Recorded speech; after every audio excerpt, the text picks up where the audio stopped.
só começando o campeonato, com várias possibilidades e de um Corinthians que promete ser muito forte no ano. Vocês não concordam? Comentem aqui. Se inscrever? Já se inscreveu? Obrigado se você já se inscreveu. Se não, por favor, não custa nada inscrever-se. É o botão ali, clique em inscrever-se, vamos nessa. Bora falar do Timão e notícia boa. Bom, pessoal, vamos falar sobre essa vitória do Corinthians, que até não começou bem, né? Começou sofrendo um gol numa falha defensiva ali do lateral Hugo, especialmente. Cabeçada do Lucas Evangelista, no cantinho, o Matheus Donelli, que foi o escolhido para ser o goleiro, um time reserva, descaracterizado, até fazia boas defesas até esse momento, mas ali o Corinthians tomava aquele gol que, enfim, deixava atrás no placar e o Corinthians precisava recuperar as rédeas da partida, mesmo sem um entrosamento devido, na medida em que o Ramon Dias mesclou muita gente, usou um time completamente descaracterizado.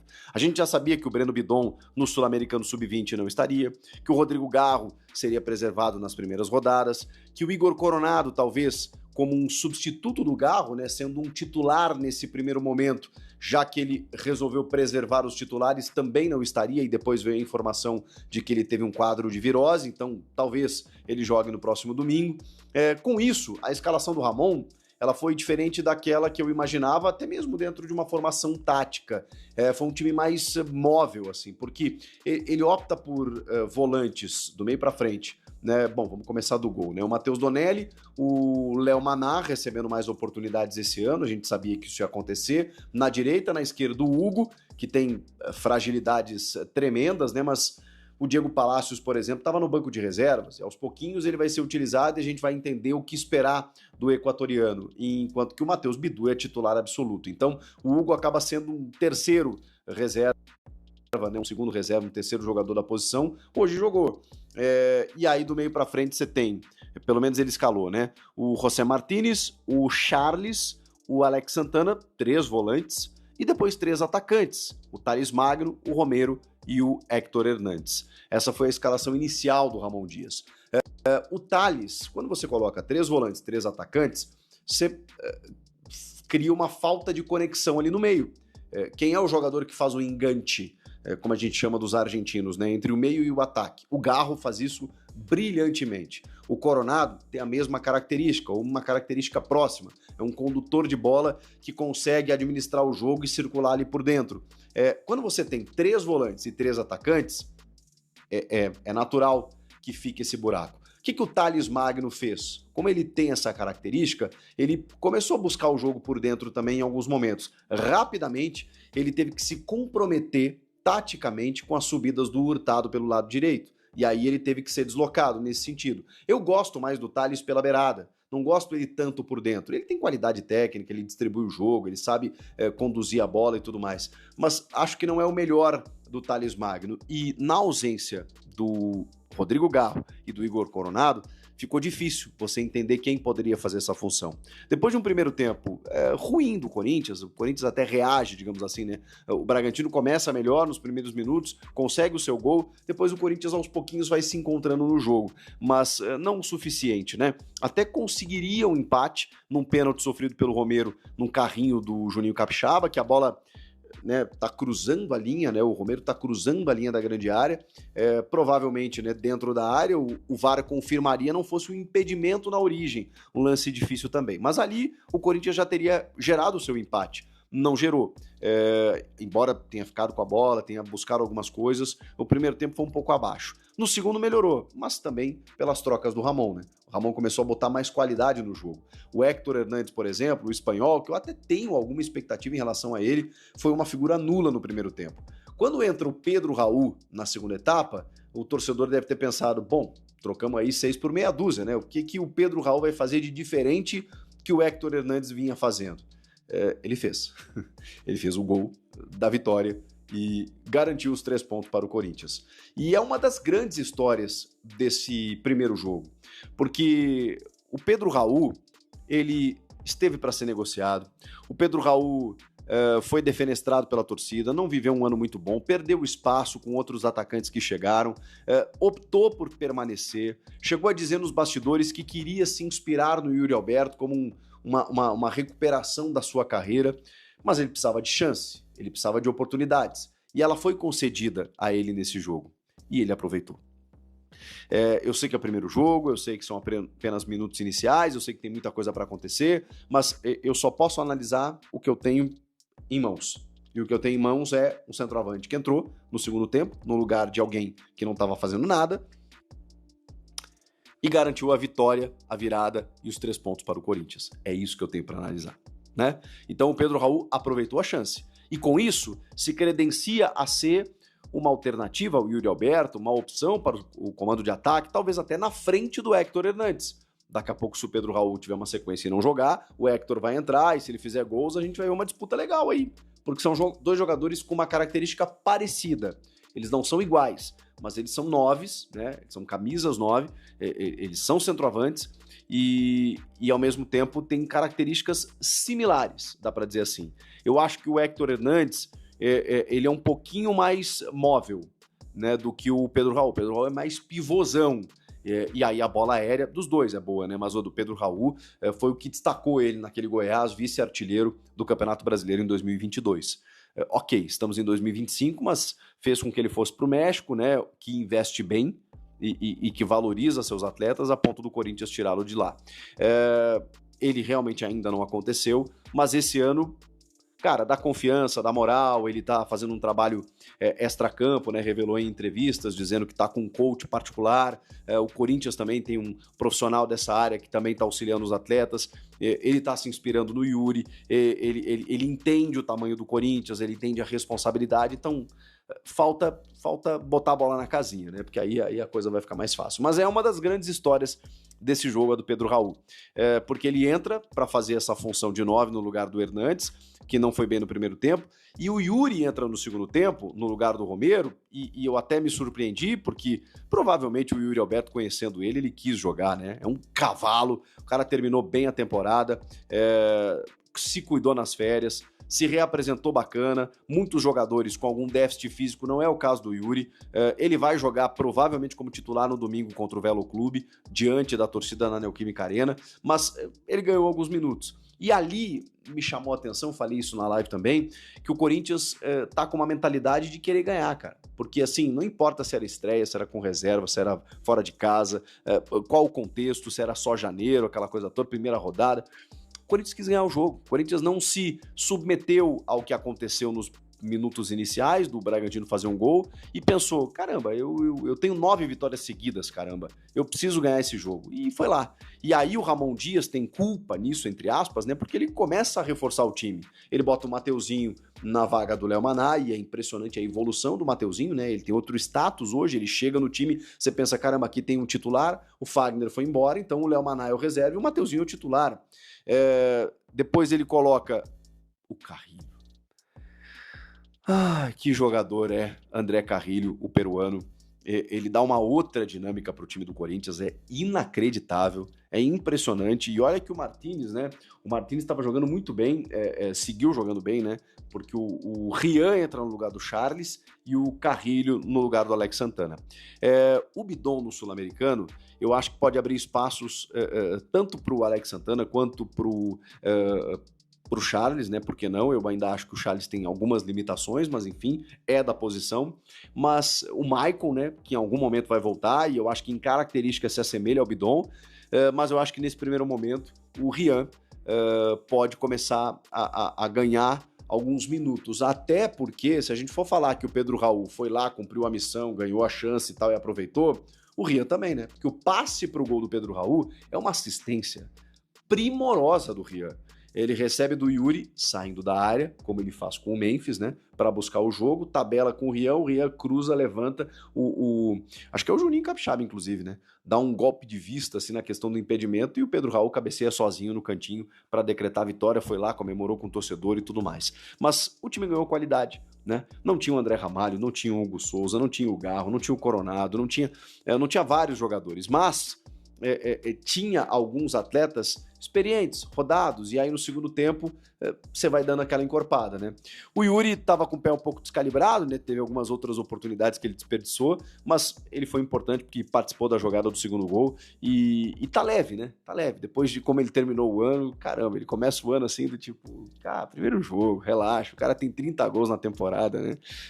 O Yuri Alberto tá em grande fase, e aí quando ele entra, o Pedro Raul mantido e ele aberto um pouco pelo lado esquerdo, especialmente. Falando um pouco mais sobre essas questões táticas, né? O José Martínez merece um capítulo, né? Porque o venezuelano, ele corre que é uma barbaridade, né? Como diria um amigo meu, parece até que ele tem 2 pulmões, porque cara, ele é desesperado, assim, atrás de um prato de comida. E ele oscila, né? Às vezes ele dá uma desligada no jogo, em alguns jogos que eu assisti dele, em outros ele joga uma barbaridade. Ele é esse cara.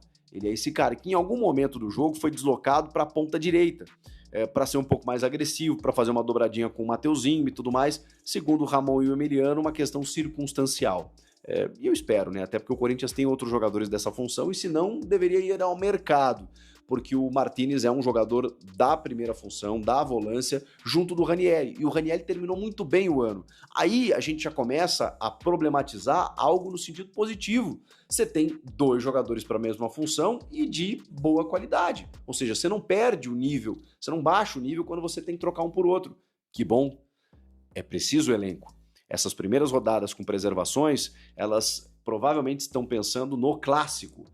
Ou nos clássicos que vem por aí. Depois dos clássicos, começa a fase de mata, e vem decisões e, cara, e aí não para mais. E aí tem pré-libertadores, fases eliminatórias, jogo para Venezuela, loucura. Então, você precisa de elenco. E o Martínez correspondeu hoje, jogou muito bem, assim como a movimentação que o time teve no segundo tempo, com a entrada do Carrilho, com o Yuri Alberto, enfim, né, sempre sendo participativo, e o gol do Pedro Raul. Não dá para tirar de contexto que o Pedro Raul fez o gol da vitória, o gol da virada e o gol que arranca 2025 de uma forma extremamente positiva. Tem muito para acontecer, foi só a primeira demonstração, mas vamos lá. A gente está falando de uma vitória de virada contra um time da Série A do Campeonato Brasileiro, na casa dos caras, depois de 10 dias de pré-temporada. Então, assim, o saldo é extremamente positivo. É extremamente positivo. Eu posso aqui destacar que o Hugo foi mal defensivamente. Quem mais? Que o Léo Maná, talvez, né, um pouco inseguro ainda, não teve, né, aquela demonstração de luxo para a gente entender que ele disputaria a posição com o Mateuzinho. Tô falando das laterais, né? Problema crônico. Cara, o Corinthians venceu um adversário que não é fácil de vencer. Embora eu esteja preocupado com o Bragantino, acho que o Bragantino caiu demais, assim, né, do ano passado para cá, mas, assim, não é fácil ganhar do Bragantino e lá em Bragança Paulista. E agora tem domingo na Neoquímica Arena o reencontro com a torcida, porque o Corinthians não pode nem pensar na hipótese de não se classificar para a fase de mata como aconteceu no ano passado. Tem condições para isso e é bom, né? Começar vencendo, começar pontuando, para chegar nos clássicos ali, não depender de vitórias contra adversários mais difíceis. Mas assim, do jeito que o Corinthians está encaixado, hoje a gente viu um time completamente reserva, com algumas mexidas, né? 4 mexidas no segundo tempo. O time titular é fantástico, terminou a temporada em altíssimo nível, mas esse time se mantém, esse time vai se repetir, você consegue manter esse time por muito tempo, então todas essas questões precisam ser respondidas e tem muito tempo para isso acontecer. Tá só começando o campeonato, com várias possibilidades e de um Corinthians que promete ser muito forte no ano. Vocês não concordam? Comentem aqui. Inscreva-se no canal.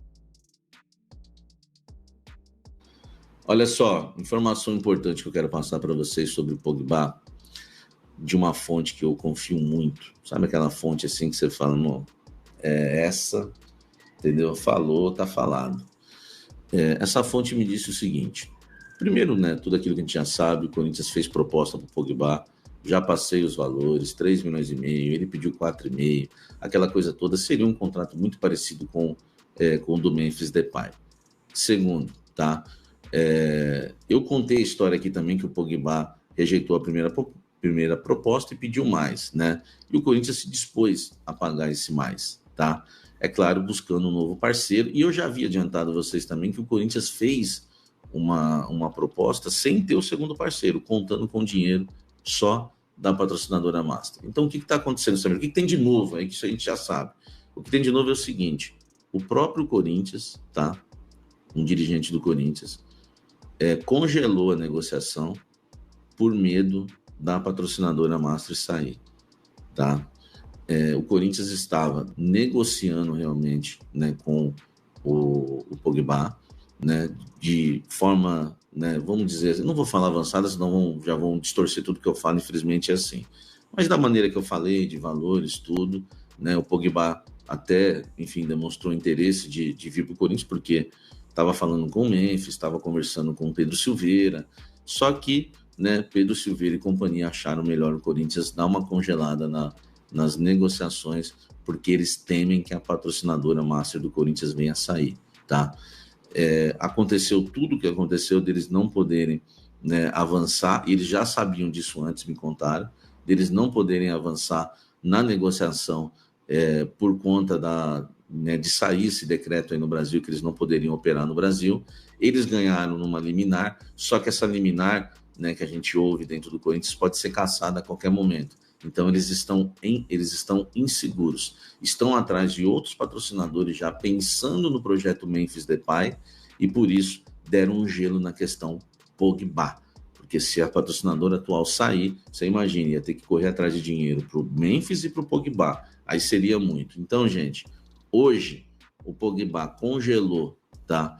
E não avançou por conta da patrocinadora Master e do medo do Corinthians de perder a patrocinadora Master a qualquer momento. Essa é a verdade que você pode acreditar, tá certo?